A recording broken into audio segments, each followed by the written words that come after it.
Selamat pagi Tribuners.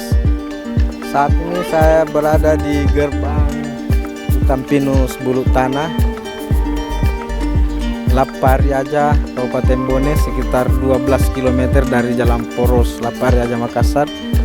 Untuk menjangkau tempat ini kita bisa melihat jalanannya sangat mulus, tanahnya juga sangat luar biasa Tribuners, dingin. Di sekitar kita, di belakang ini kita bisa melihat Hutan Pinus.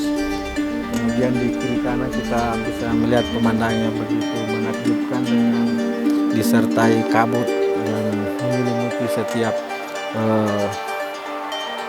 pepohonan-pepohonan yang ada di sekitar sini.